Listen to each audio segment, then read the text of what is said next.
Welcome, Laura.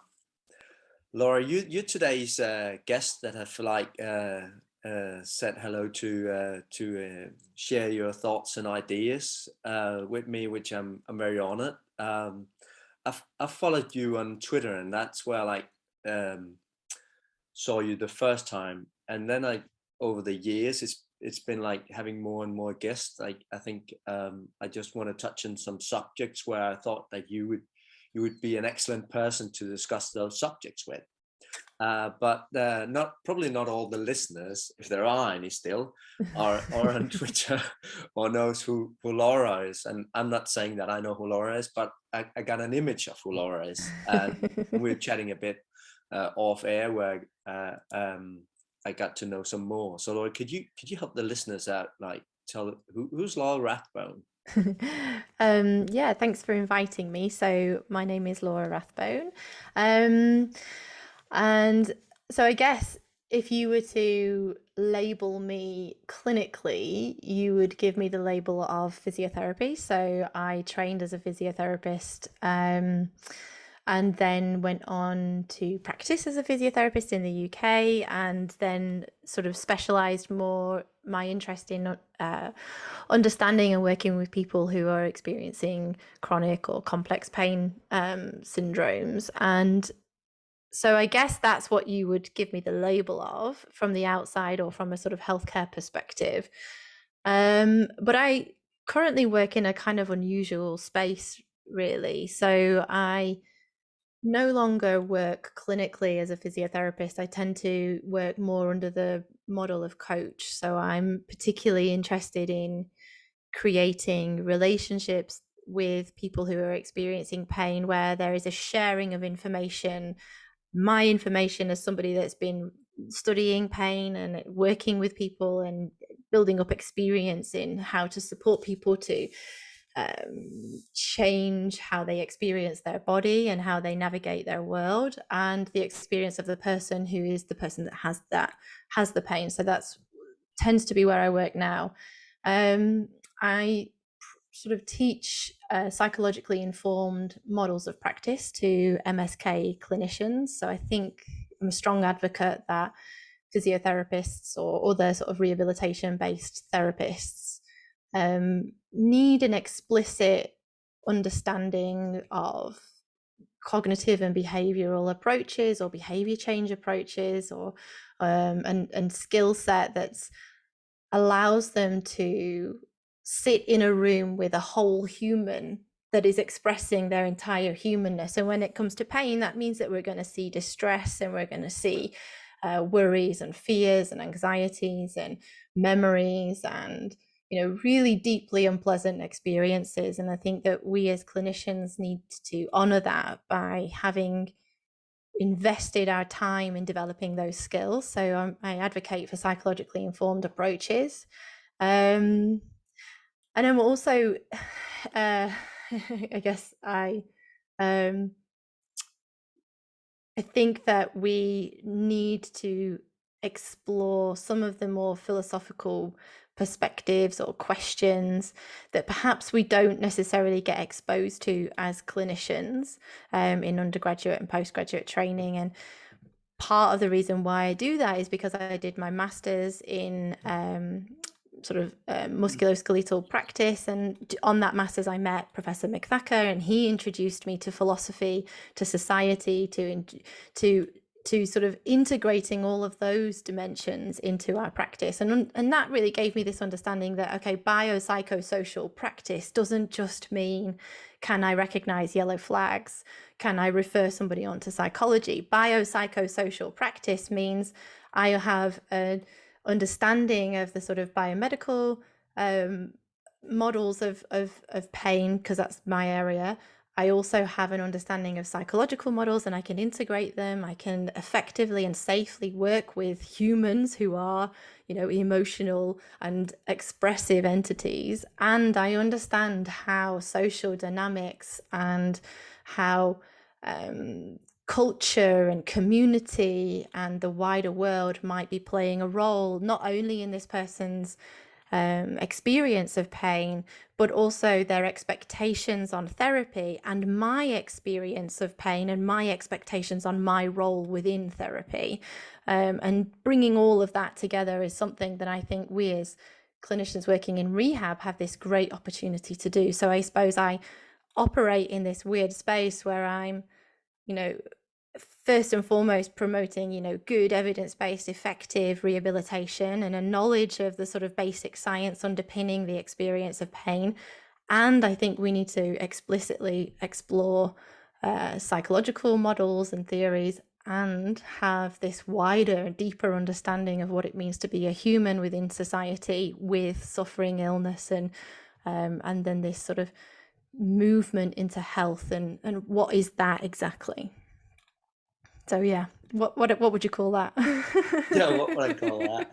It kind of like took the next question, because I was asking you that you're using the title as a coach more than a physio, and I think my picture of a coach is somebody who's, just as a physio can be, generally interested in human beings, Hmm. but whereas the coach is probably more is like someone who follows and experience with people, whereas the traditional, like from the outside seeing what a physio is probably like someone who determines what people need to do. Yeah. So I So, mean, it was a complicated and probably long and drawn out process of moving towards this identity of coach. Um, and a couple of years ago, obviously the pandemic hit, and we realized very quickly that we needed to move into an online space. And then that sort of changed the game.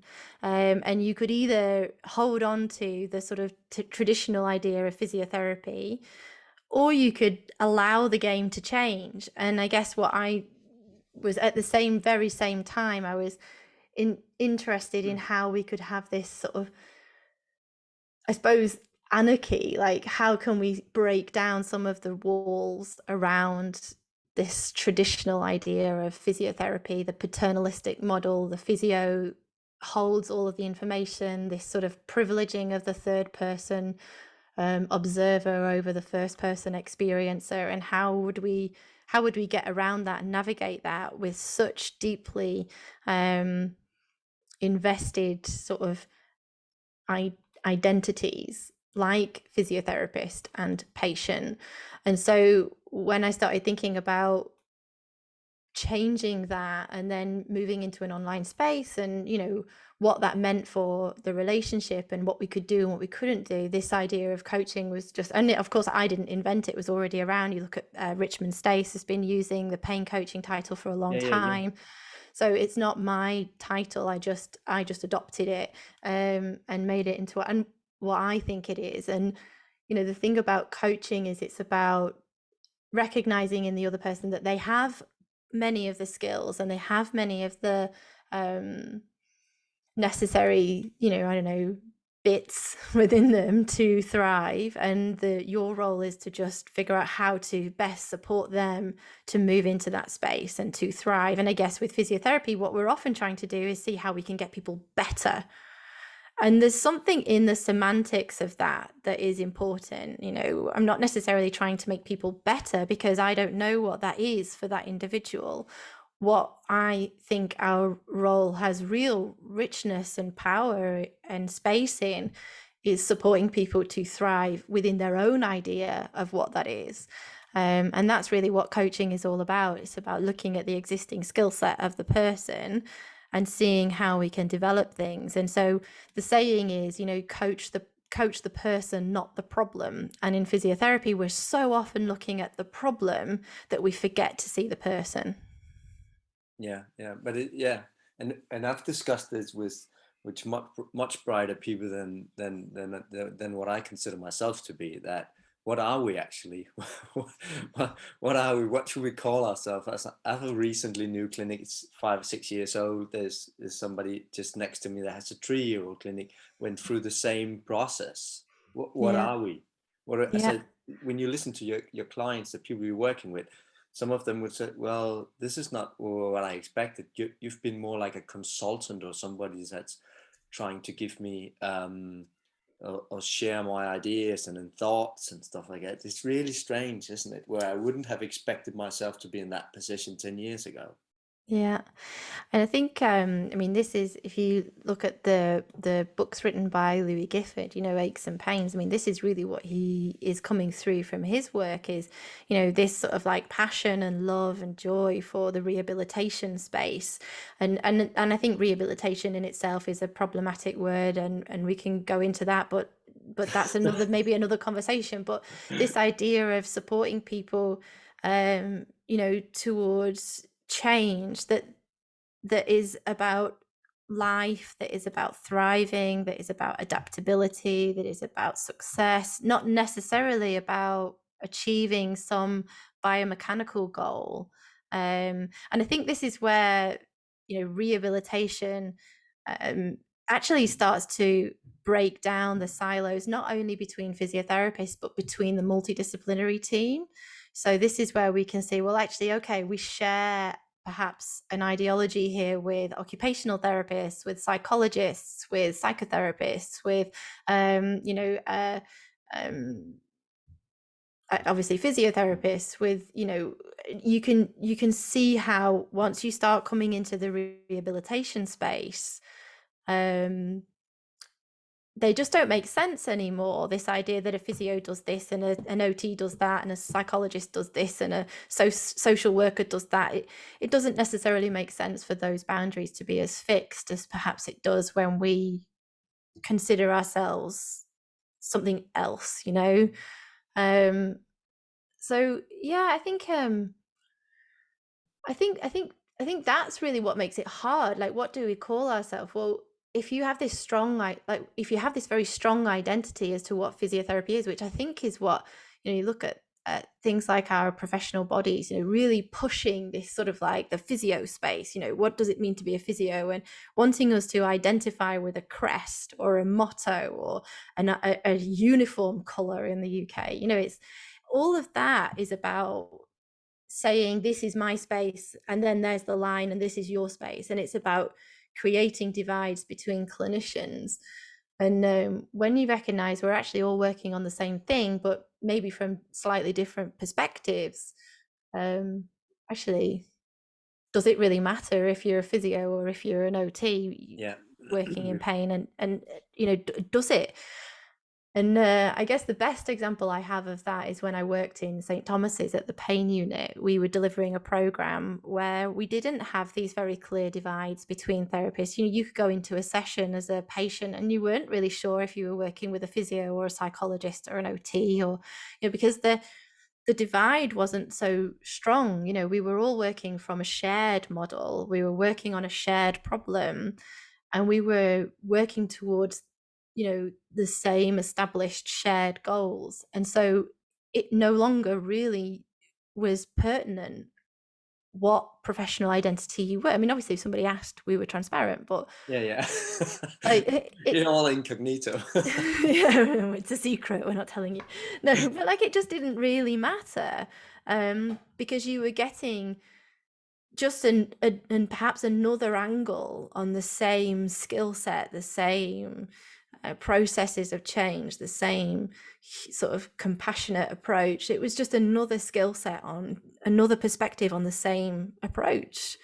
And for some people, they really found their way in through sessions run by a certain person versus another person, and that was not necessarily because of their professional identity, but more because of their individuality and that connection between people, that therapeutic relationship, which we know is really important. And so I guess for me, thinking about moving into this space of coaching and what that might do and how that might change the relationship was about sort of, I guess, moving the sort of clinical space, or reframing the clinical space between me and the person in front of me, and the person who decides to work with me.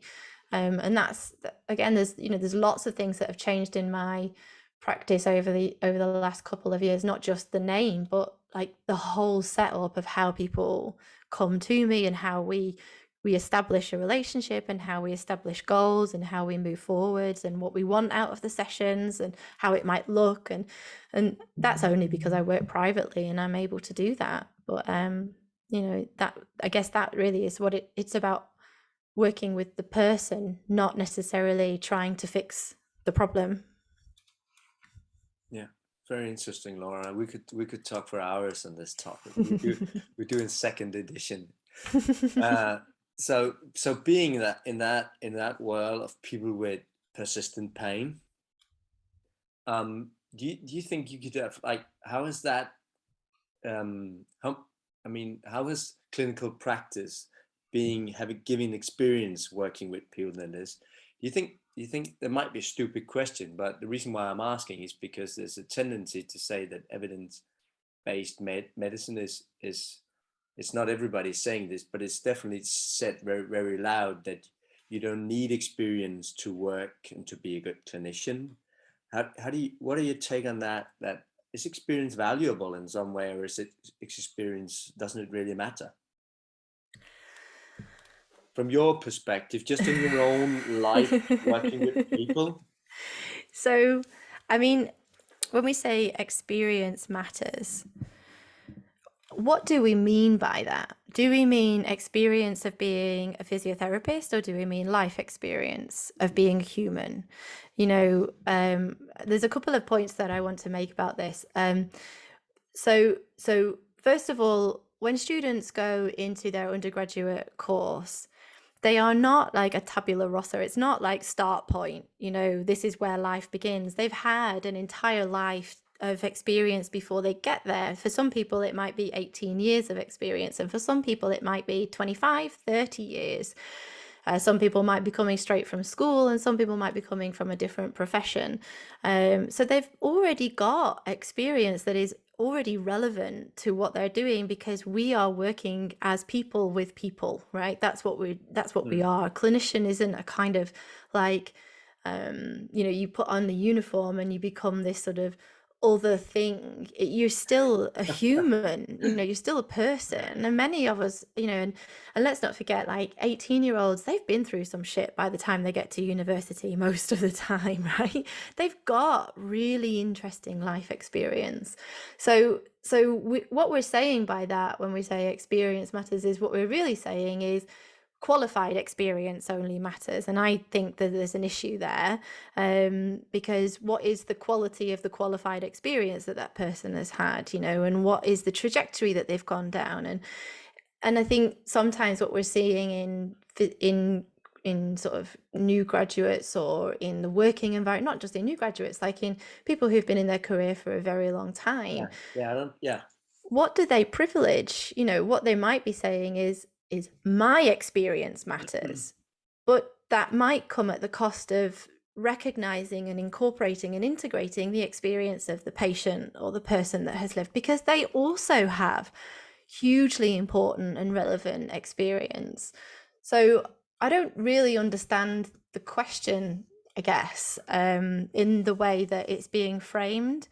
I think it's ludicrous to say experience doesn't matter. I mean, why would anybody say experience it isn't important? Of course it's important. The experience of being human is what has brought us to this moment. Your experience as a person, as a clinician, as a dad, as a member of society has brought you to this place. My experience has brought me here. And in the development of our conversation, both of those things are relevant. And so does experience as a qualified physiotherapist matter in order to make us better at working with people with pain? I would say that I don't think yes or no on those things. I think that some experience might mean that actually we're moving further away from understanding the person with pain, and some experience and maybe less qualified experience might actually help us to see the person more sometimes, because we haven't necessarily become so deeply invested in models of practice, that we're still perhaps almost naively curious about the person in front of us. And I would say that attitude is a very helpful attitude when working with people within that rehabilitation space, being curious about the individual rather than trying to fit a model of practice somehow over them or between you and that person, which sort of obscures your view of them. I think the skill that might come with experience is holding the model of practice and bringing the person into view at the same time. And I think that might be a very relevant experience. But some people are probably very good at that from the beginning, and some people might need a little bit more time. So Yeah. No, I think you touched on it very nicely, Laurie, because it's not as rigid as you can't say it's rigid. You can't put it in a rigid way, and that's where the conversation comes in instead of just being black and white. but I think what this question is really getting to the heart of, it's really the conflict between a paternalistic model of healthcare delivery where the experience of the clinician does hold as privileged versus what might be a more modern development where we're trying to alter that relationship between clinician and patient so that it's less hierarchical and more equitous. So evidence-based medicine was an approach to doing that. It was a way of saying, well, actually, rather than somebody getting different care depending upon which clinician they go into, because they're going to treat in line with their experience, which they privilege over, say, for example, what the person is saying, or what we're doing with evidence-based medicine is we're trying to create observable, measurable, repeatable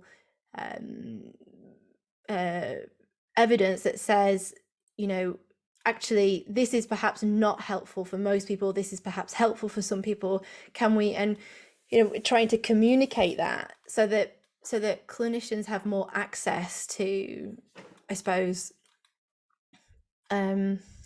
more access to thinking, well, what works and what doesn't work within this space. The problem is, and the problem that emerged from this is that we only ever really understood causation from one perspective, which is this idea of like the randomized control trial. So now we're in this really weird situation where we've got clinicians saying experience isn't as important as the evidence. And at the same time, they're saying if there's no randomized control trial, then that intervention is not useful, even if the person in front of them is saying, this really helps me. And, so then you've got this really weird situation where clinicians are denying or dismissing a patient's experience of success with an intervention because there's no RCT that supports it.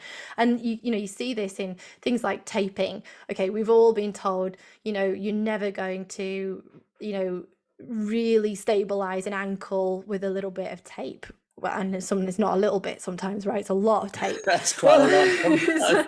I mean, from a sustainability perspective, it's a lot of tape. Sometimes. Yeah, but fine. But the person's experience of that might be, I feel more safe to move now. And so that's important, that's relevant. We don't want to take away something that gives people a feeling of safety during a period of vulnerability. What we want to do is work with it and understand it and incorporate it, and perhaps allow them to ask more questions about why that is working for them or why that is helping them, and understanding it from a different perspective. But it's just a strange situation. So evidence-based practice, the way we currently understand it, as in the randomized control trial, is truth. I think that's problematic as well, which is why I strongly recommend as clinicians that we engage with and invest our time in understanding the Cause Health Project, where they're looking to help us understand the difference in scientific approaches to understanding causation, this difference between, one symptom, one cause, and that linear relationship to, well, maybe one symptom, multiple causes, or a more complex understanding of causation. And recognizing that randomized control trials tells you absolutely nothing about the individual in front of you. But this conflict between experience versus EBM tells us all about the power struggle within healthcare. Yeah. And that's the thing. So actually, the role of EBM was to help keep patients safe from quackery, from like non-legitimate or valid approaches to therapy, especially in things where we've got this very ambiguous experience like pain, this ambiguous and individual and nuanced experience like pain. So, it avoids people sort of prescribing therapies that are perhaps non-science based, that don't make sense physiologically, but it doesn't necessarily mean that we don't listen to someone when they say, I do this and it works. That's the difference. Yeah. But the reason why we don't want to do that is because power is invested differently then.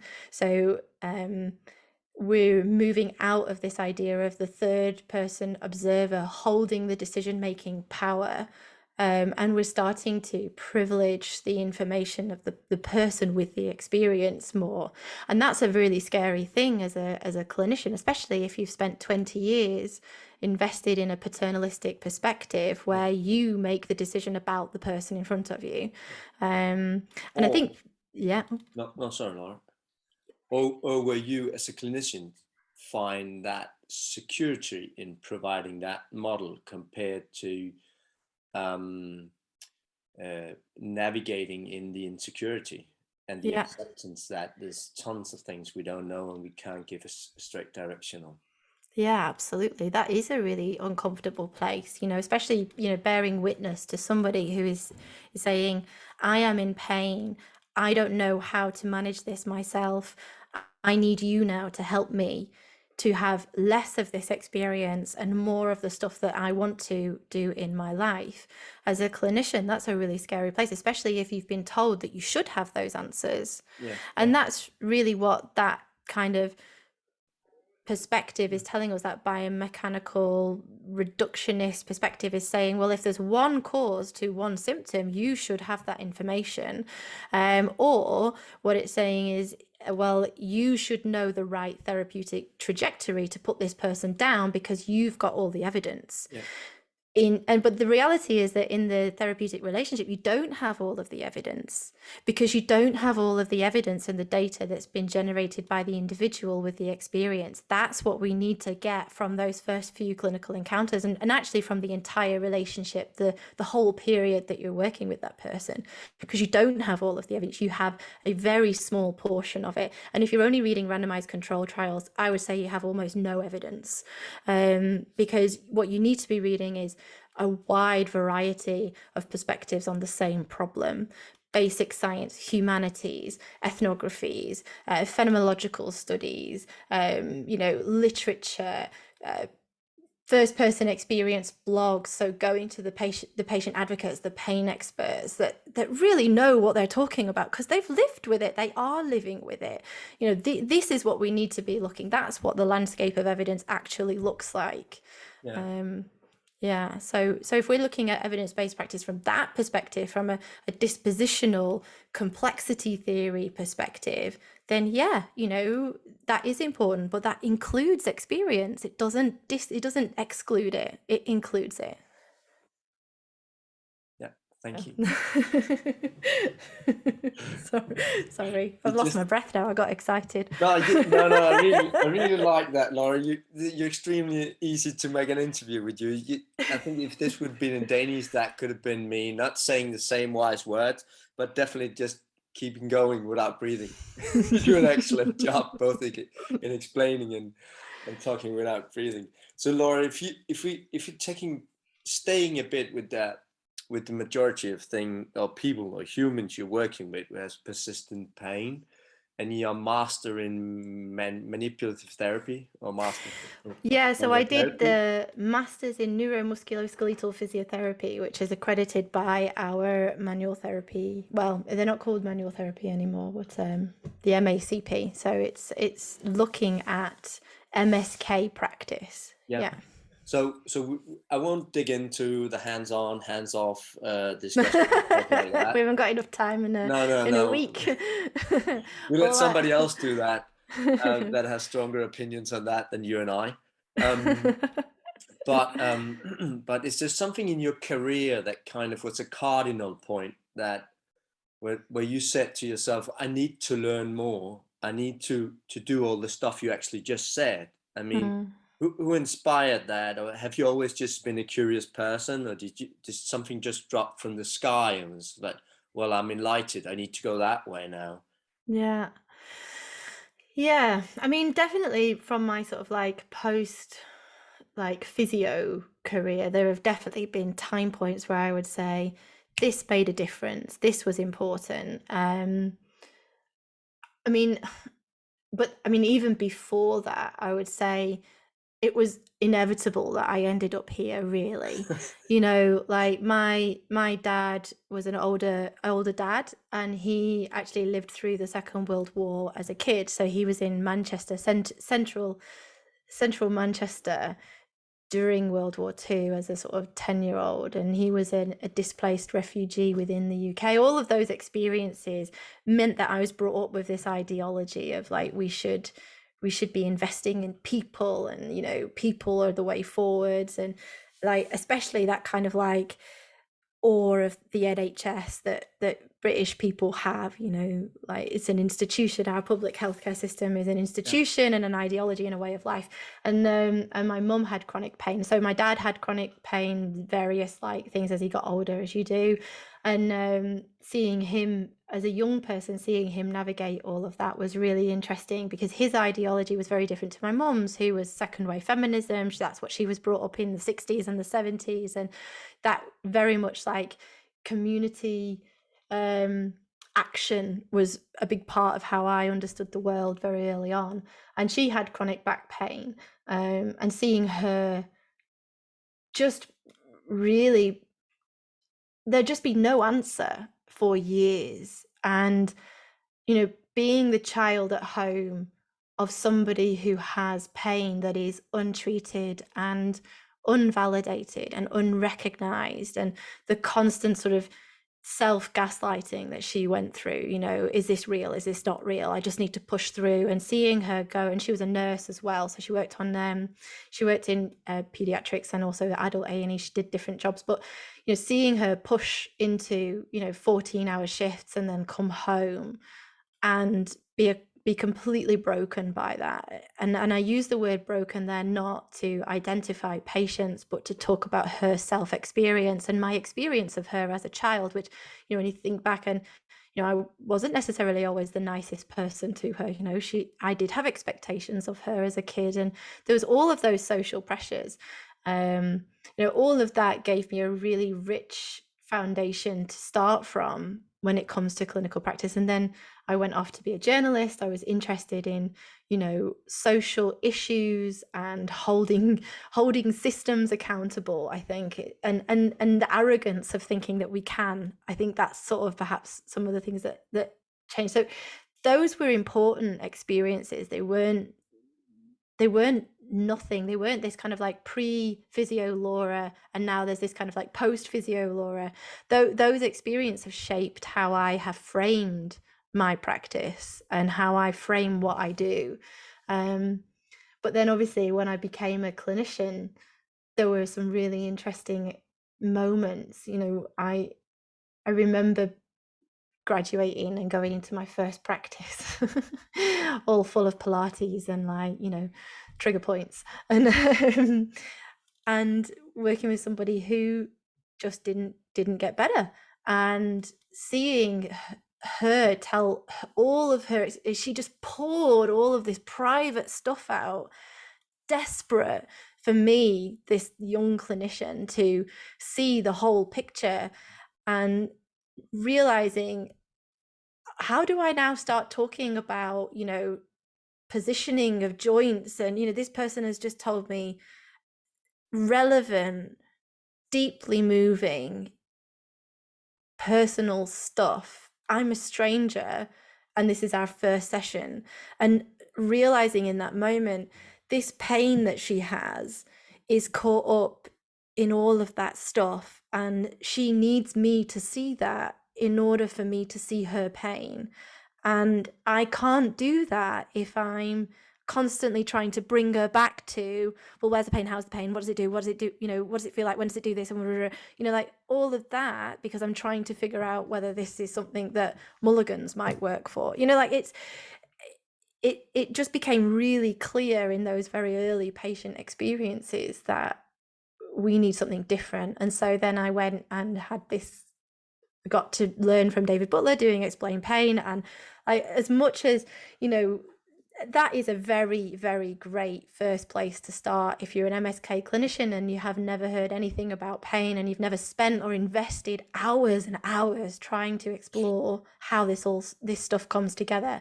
You know, it's a great first place to start. It's not the only place, and it's not the end of your understanding of pain, but it's a first place.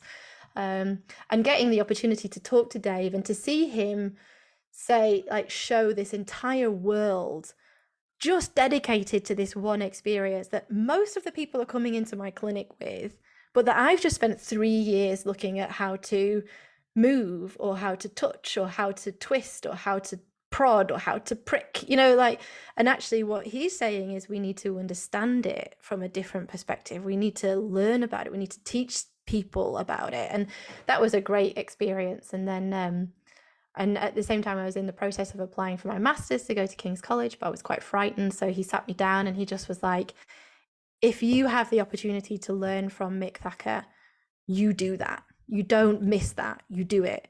And so I did.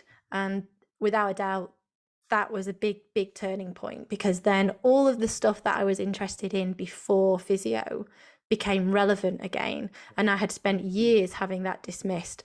You know, I'd been in practice and told by people, you spend too much time thinking about the person, you overthink the person, you spend too much time talking to them, all of this stuff. And, you know, being in that situation and, you know, going for jobs, and in the interview them asking you these very rigid questions and you're giving very flexible answers, and them saying, we can't hire you because we don't know how you're going to treat people, because I don't fit the model. And, you know, thinking, oh, that's a problem within me. And then you go to a course like Mick, or you speak to Mick for 5 minutes and you're like, no, it's not a problem in me.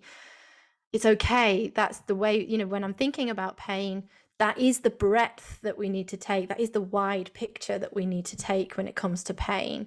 And his teaching was just so nourishing and so nurturing and so refreshing, because it really did say the social impact of you know, having pain is as important as the basic science behind nociception.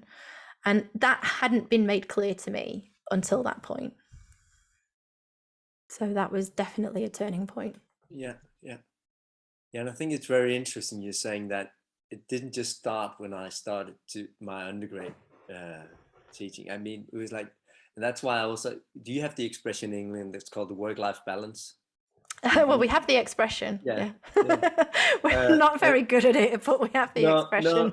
And to me, it's over the years just become more and more clear that it's such a stupid thing to say. It's like, why do we even try to like say it's work and it's life? It's just doesn't make sense. But that's back to the rigid answers and definitely the rigid questions that demand for rigid answers. But this also, no. Go on, you say something. No, go ahead.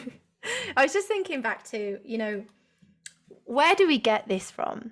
This idea that you go to work and you become something and the rest of who you are fades away. And then you leave work and you go back to that bit of who you are, you know?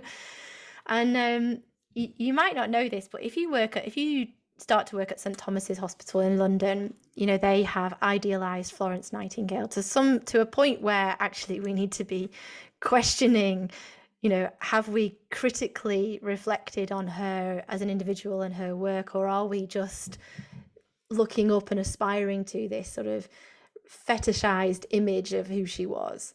Anyway, so you go on a tour of the Florence Museum, and I remember walking around thinking, okay, yeah, this is really interesting. What an interesting woman.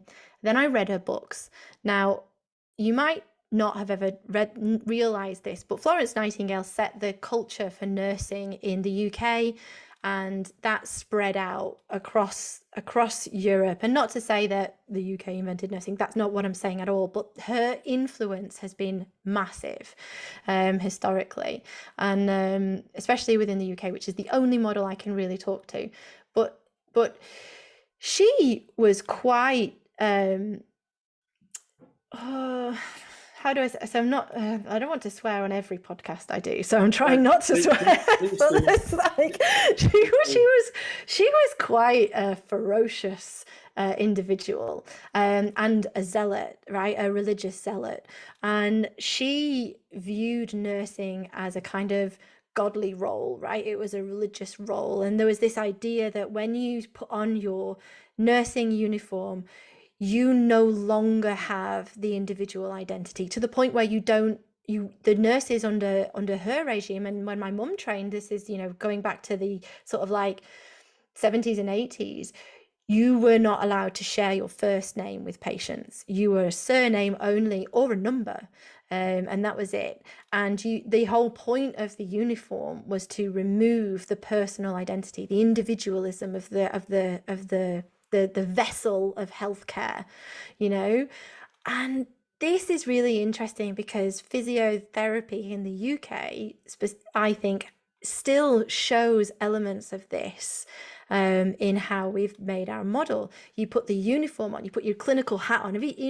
Every time you hear a clinician or a commentator say, well, when I've got my clinical hat on, and I immediately think, oh, that's an interesting thing. What does that mean? You've got your clinical hat on. Where's the rest of you? You're not somehow now this transformed into this objective clinician that has these like ethereal, godly, like religious capacities to understand the other in a way that you might not from a human to human perspective. And so I think like even that cultural ideal is something we should be questioning, because the evidence that we have around placebo effect tells us that the individual within the clinician connects with the individual within the patient, and that is very important. And so what we've got are generations of people, particularly if we're working within the older generation, who have experienced a kind of sort of like robotic, non-identifiable healthcare system that has both denied its own humanity and the humanity of the patients. And then when you're working with younger generations, say for example teenagers, or especially children, like very young children, if you look at the pediatric service now, it's all about individual expression and meeting the children at their level, especially if you go into the pediatric units. It's amazing. Who doesn't want to be a peds clinician now, right? Like, it's amazing. Why do they, they don't own play. Adults play too, right? And adults need deep human connection too, and we just need to expand that into the adult services, but we can't, because we're still stuck with this hangover from this idea of professionalism means no individualism within the clinician.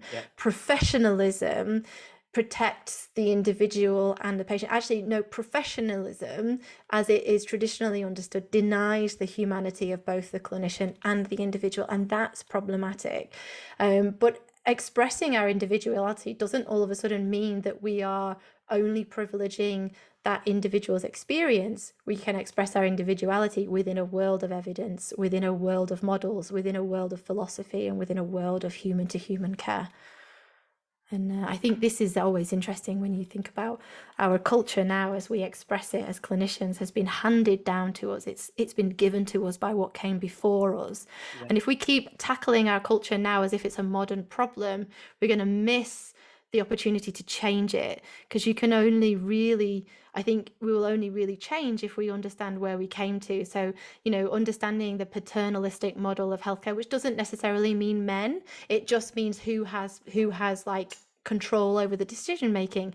But when we think about the history of healthcare, it does probably mean men, right? So the patriarchal model of healthcare, of who owns access to medical knowledge, who gets into positions of management, positions of leadership. At the moment, if we look at the generations probably above us who are in management and leadership, we're still seeing a disproportionate amount of men. So we still live in basically a paternalistic patriarchal model, but on the lower levels we're seeing more representation and a move towards diversity, which is a great thing, but we've got a few generations to wait before those people go into leadership roles. So we've still got a huge amount of change to come. Yeah. And I can't remember the original question, but that's my answer. No, but I definitely like the title of this podcast, Lawyers, has to be something like Spark for a Revolution or something like that. I just think it's really exciting. Like, part of our job as clinicians is to observe. Yeah. One of our skills is observing. But if we only use that to observe a person's movement, we're missing the great complexity and skills that we have as a clinician. Like, let's observe us. Let's observe how we navigate the healthcare system. Let's observe our history. Let's observe our potential future and figure out what we want, and all of those things. So I think the skills of being a clinician are really useful and something to be celebrated. Yeah. I think it becomes very obvious, Laura, like during our chat now, that why you've kind of thought that physiotherapy need to involve philosophy, and you've got this project going on. Could you tell us a bit about why the emphasis on philosophy? You're doing a podcast yourself, clinicians and philosophers. A very small podcast. I'm laughing because like this podcast I love my podcast, but yet it's so difficult. You probably experience the same thing, finding the time with a family in a pandemic, with a clinic, with a teaching responsibilities and writing projects like coming through. It's getting the time to actually pumping the podcast out is difficult. But I love this project, and I love the freedom and the access that I get to speak to thinkers who are saying, well, actually, before we start thinking about treating pain, do we really know what it is, and can we be observant of our assumptions? Can we acknowledge and integrate the knowledge of assumptions into how we make sense of this experience? And then the question is, well, when we start making sense of this experience under what the sort of like restrictions of information that we have now, does it make sense for us to try and treat it in the way that we're trying to? Does that still seem relevant? And for me, this is like the heart of science. This is what I think science-based practice needs to be. And you can't have science without philosophy. I know that there's been that's my opinion, right? There's lots of different opinions, and some people within the scientific community believe that philosophy will come to an end because science will answer all of the questions. But it's answering the philosophical questions, right? So it's still intimately related. The idea of, well, what is it to be? What is it to be human? What does it mean? What is truth? What is even from a sort of worldly perspective, we're still trying to figure out some of these really big metaphysical questions. And I think that there's a kind of strange situation where we now have an entire healthcare approach that is based on the assumption that we know what pain is. But if you scratch the surface of pain, you realize that there's still so much that we don't know. And I think this is why, as clinicians, we need to be engaging within the pain world, because the majority of people that come into our clinic, and I think this transcends all expressions of physio. I think if you're working in respiratory or neuro or peds, you will still be seeing a high volume of people who are experiencing pain as a primary symptom or a secondary symptom. So I think pain is still a very relevant experience for us to be investigating as clinicians from all perspectives, not to say that it's the only one. But we need to be engaging with the world of pain science and pain exploration. And, IF, the International Association for the Study of Pain, really was started in the 70s as an answer to the biomedicalism and reductionism of what was happening in pain at the time. That's why the definition includes sort of sensory and emotional experience, right? It was the the official sort of like stick in the ground that said, no, we as the association of people who are studying pain and interested in pain acknowledge publicly that pain is not a sensation born only of transmission, transduction within nerves or the brain. It is a human experience that is wider than that. That's important, but it's not the only thing that's important. And that was the point of this whole process, this whole project, and that was the original aim of the definition, and it continues to be the aim of defining pain, is to help us as a community understand that pain is a complex human experience. And so again, I've forgotten the question, but this is sort of yeah, what was the question? Laura, this goes very nicely into what I think we talked about before, and we definitely talked about it off air, the thing that the way we learn things, the way that education are built, and that if I, in 2001, when I started studying to become a physiotherapist, I would definitely went into the profession with the thought and idea that I should poke and prick someone and make them move again based on that. And if somebody had started telling me about, well, we need to study philosophy for the next year, it's a large component of what we do, I would be like, well, shit not, I'm out of here. Compared to as where if we'd had talks like this, despite the fact that I probably don't understand half of what you said, but that's due to my lack of knowledge and understanding. No, it's just a bad joke. I think it would be much more acceptable, and it would create much more engagement. So you're pretty good at telling why you think we should look at and try to understand pain, instead of explain pain, just try to understand pain from different perspective. And that's what having a philosophy of pain is about. So I was part of a blog piece with a friend of mine called Dr. Julian Kiverstein, who's a philosopher of mind, and obviously Professor Mick Thacker of pain and rehabilitation. And we wrote a blog about why is philosophy important, and it's on the Noi Jam website if you want to go and find it. But what we're really saying is that that having a philosophy on pain doesn't necessarily mean that you've answered pain from one particular philosophical standpoint. Like, for example, you're only going to, read Stoicism, and therefore you only identify pain through a Stoic perspective. That's not what necessarily we're saying, although we are very biased towards understanding human experience from phenomenology or embodied cognition.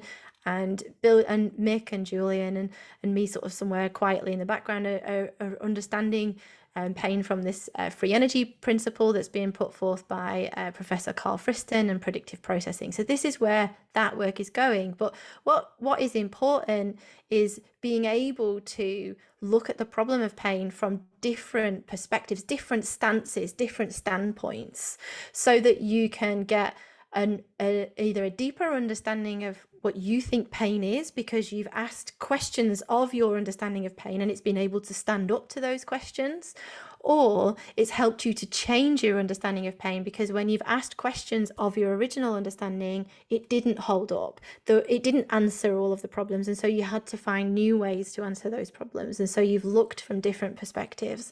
And having an embodied understanding of pain, which is what I think what we would advocate for, I advocate for, allows us to support the person to understand that pain doesn't necessarily mean it's like it's over, right? Like, life is able to adapt around that. You as a human being are adapting to your experience in your environment all of the time, and pain is one of those experiences that we can either adapt to or we can adapt, and that's what we're trying to work with from that perspective and make sense of from that perspective.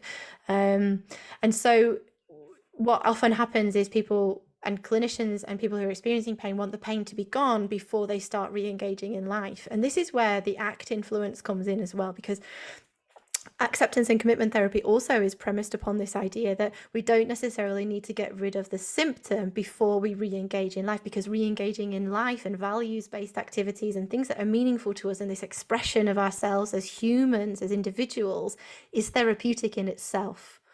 If we think of therapy as being this movement from, this process, you've got this sort of like ill health and then health, And therapy is the process in between. It's that transformative process that takes us from ill health to health.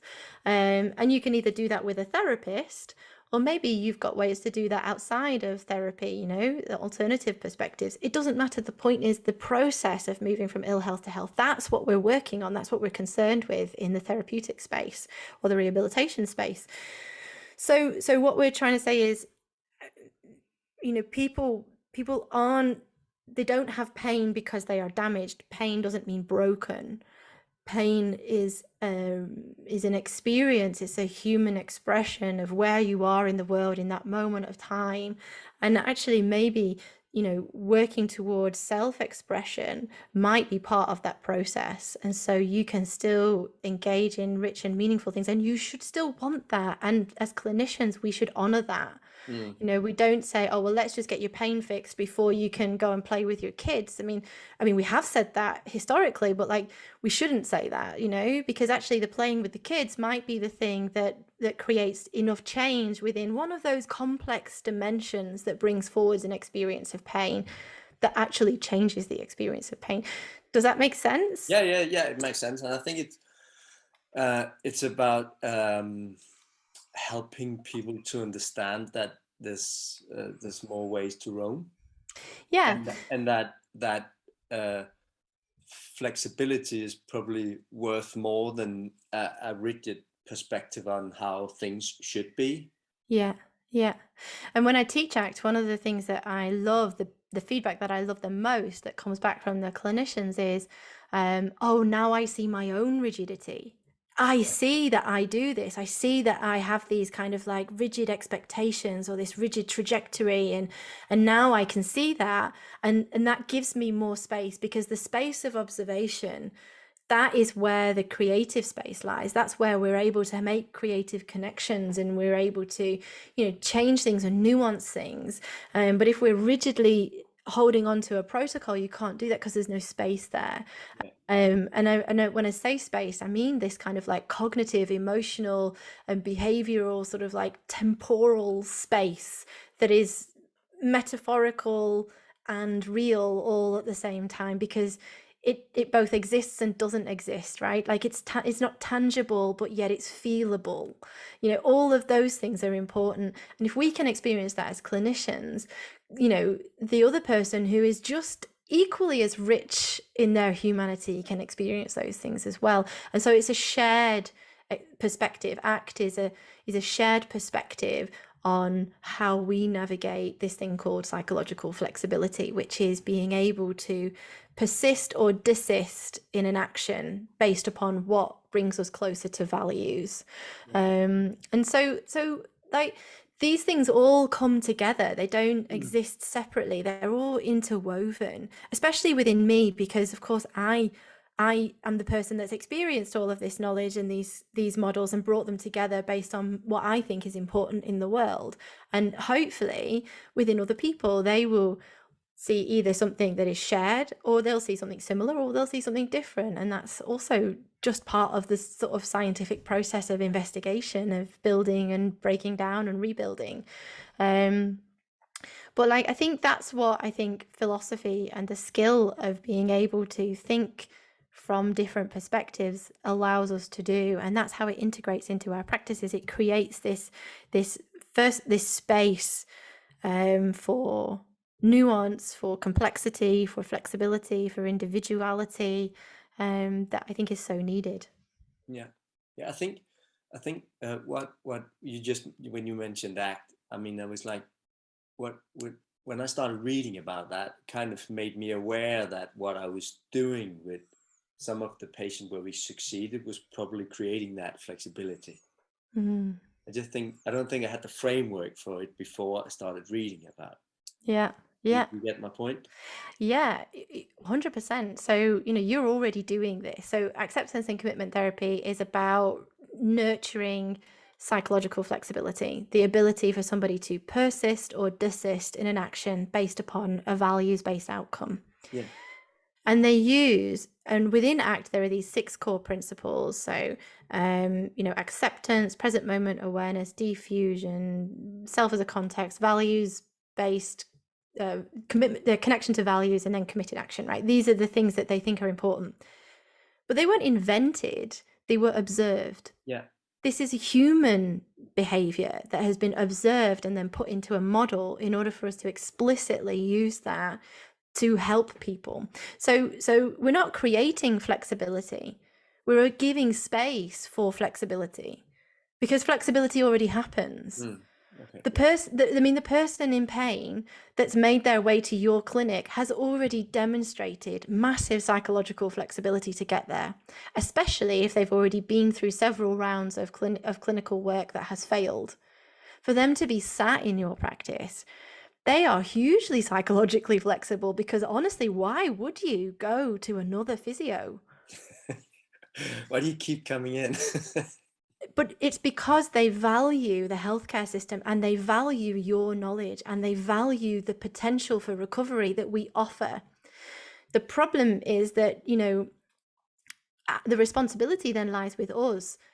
Can we honor that? Can we live up to that? Do we have enough knowledge? Have we invested enough in understanding this person and what they're experiencing? But they've already demonstrated psychological flexibility and commitment to action and being able to what we want to do then is say, okay, you have this skill. I'm gonna sort of expose the framework that we think that skill is underpinned by for you, so that you can see you've got these skills, and then let's create a bit of space. I've just rolled back on my chair, but like to sort of visually show space. But of course, we're on a podcast, so that won't make sense. But we could show the video as well. We'll talk about that afterwards. We're going to create this space, and within this space, there is the opportunity to explore and practice compassion, flexibility, awareness, choice. Pivoting is a language that we use in ACT a lot, where people are able to change directions in order to move more towards goals and less away from them. These kind of things. So that's what we're working on, and I think that's really exciting as MSK professionals, which is why we should be incorporating those perspectives. And philosophy gives us the skill to do that.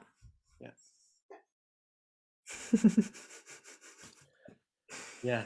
No, it's really interesting, Laura, and it comes back to what most people always say, that the longer the more they read, the less they know, or the more they experience, the less they know. I mean, I think that's pretty useful way of seeing things, because it gets easier to accept and navigating in. But fundamentally, what we don't want to do is create a nihilistic perspective, like that nobody knows anything or knowledge is known. Exactly. Yeah. The more you talk to your patient, the more you know. Yeah. The more you read, the more you don't know about your patient. That's true.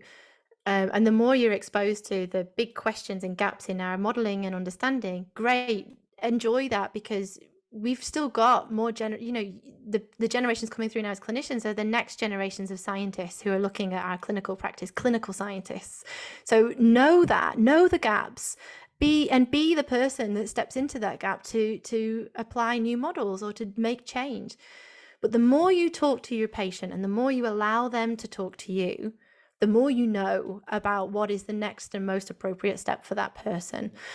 So yeah, the more you read, the more you know you don't know. But the more you engage with that human being and allow them to fully express themselves, the more you really know what you need to do next in order to help them. Yeah. And yet we're still, to some extent, we all see patients where we're not successful, whatever successful is, right? Yeah. That's because our job is really difficult. And we're not mechanics. We're working in very complex situations. But I think that, and I know we're coming to the end, but I would like to say, like, if we apply new ways of thinking, we should be in a position where we expect people to have a changed experience from our approach. We shouldn't be happy or satisfied or somehow able to be content with, well, some people just don't get better. Like that can't be allowed into our space, because otherwise, why are we here? Yeah. Like, we have to stay committed to the person that comes into my clinic. should be able to access some change in their experience that somehow makes life easier. Whether that is because we validate them and we refer them on to somewhere else, or whether it's a change in their ability to do something, but not necessarily a reduction in their pain. Those things may come at the same time, but it should be something different. If there's no experience of change whatsoever from our practice, that tells me more about our practice perspective than anything, because even just a good conversation with somebody can alleviate the struggle or the distress, and that at the bare minimum, I mean, that's setting the bar quite low, but that at the bare minimum is what we should be achieving in our clinical practice. So yeah, I don't think we should be content to say people just don't get better. That shouldn't be allowed into the clinical space. No, we should try to figure out what are we changing and what can we change, right? Yeah. I mean, even if people get worse, that's something for us to reflect on. Yeah. Yeah. Well, thank you, Laura, for sharing your thoughts, your idea, and your experience and your wealth of knowledge. You're welcome. It's been a real pleasure. Thank you. Where can people find out more about Laura Rathbone, if we should do the promotion part, which of course is important? Yes. So obviously I teach courses on my website, so you can go to laurarathbone.com and find out what I have available. I teach ACT this year, and I'm also writing a new course that's going to be like a really well-rounded course on just psychologically informed MSK approaches. And I also do clinical coaching pods where I work with small groups of clinicians to really integrate different perspectives on their practice. So sort of a real sort of like authentic look at biopsychosocial physio or therapy or rehabilitation. And I also obviously have the podcast Philosophers Chatting with Clinicians. There will be more episodes out this year, maybe 3 if you're lucky. If I work really hard, I might get 3 out this year. We're putting it in the show note. We're putting a link in the show notes. Fantastic. And I also co-host a reading community called Pain Geeks alongside Christine Pedrides, Nikita Mascarenas, and Sanya Meritech. And we look at different themes for reading around pain. So we integrate all the things that we've talked about today: basic science, philosophy, humanities, rehabilitation evidence, sociology, anthropology, history, all of that. Every month we sort of send you in your inbox some reading for you to look at, just to add to the complexity of the stuff that you're interested in. And it's specifically about pain, from a wide perspective. So I also do that. So paingeeks.community is how you can join us and read along with us and discuss the texts as well in live discussion. So we're really happy about that. Well, there's nothing better than being happy with what you're doing, right? No, it's lovely. Yeah. Well, thanks for chatting, Laura. You're very welcome. Have a nice day. You too. Bye. Bye.